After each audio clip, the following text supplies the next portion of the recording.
Your heart can't wait. This morning, we are talking about an important and often misunderstood health topic today, stroke awareness and heart health. It's something that can affect people of all ages, and knowing what to look out for and how to reduce your risk can truly make a difference. Joining us now is Greg Sudo, the Executive Director of the American Heart Association here in Kentuckiana, along with Dr. Reddy Ramani from U of L Health. Thanks for joining us today. Yeah, thank you so much for having us. This is honestly really perfect timing for me specifically because on both sides of my family, my grandma just had a stroke, and on the other side, my grandpa just had a stroke. I'm so glad that my grandma was able to recover very quickly, but my grandpa, on the other hand, is still in the hospital, and we're hoping for really good news. So this can affect anyone. I mean, they were healthy grandparents. Yeah. I mean, my grandma was in her 80s. My grandpa's in his 90s. He's just turned 92. And so a lot of times people think that this can only happen to older people, but that's not always the case. Is that right? No, it's an important myth for us to bust. Stroke doesn't follow the same pathways that we all think it does. While age is a risk factor, of course, we see stroke in folks as young as in their 30s and 40s, even younger. And that really should be a cause for people to kind of take notice. We don't talk about stroke to try to scare people. We talk about stroke because it is largely preventable. Knowing your risk factors, things like high blood pressure, smoking, an irregular heartbeat, or constant stress at work all contribute to the potential for a stroke. And so knowing those things now and knowing how to recognize the signs and symptoms is really important because it's an opportunity for us to help people save their life. Right, and getting that help immediately is certainly key, but can you kind of walk us through the warning signs of stroke and what people should do when they see them?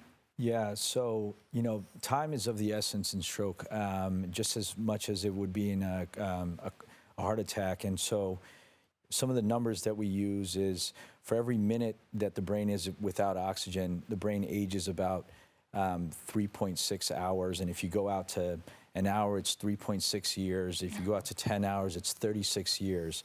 So time is of the essence. And the things that you want to look for, we have a mnemonic for it. It's called Be Fast. So, and that stands for balance, eyes, face, arm, speech. And the last is T for time. So any changes in yourself or your loved one that you notice in any of those aspects, it should be a trigger for you to call 911 as fast as you can and get them taken to a stroke center. So important. And, stroke affects women differently, which I did not realize. So what are some of those unique risk factors that women face? Yeah, so for the longest time, we didn't treat women and men differently in the healthcare industry. It was largely just we treated everyone the same. Women often have different, stroke presents itself in different ways in women than it does in men. Stroke is the number 3 leading cause of death for women. It affects more women than men. And it affects Black women more disproportionately than all other demographics as well. And so I think being able to prioritize women in research, being able to prioritize women taking control of their own heart health is something that's really important for us, the Heart and Stroke Association, in that it gives women the opportunity to live their best lives. And how does helping people really understand their personal risk factors really empower them to take control of their health? Well, it's really thinking about your daily routine. What is it that I can do to be more active day to day, whether it's building in a 20-minute walk throughout your day if you can, or instead of taking the elevators, take the stairs. It's little things like that that can really go a long way. When you add everything up over the course of years, that can make a difference.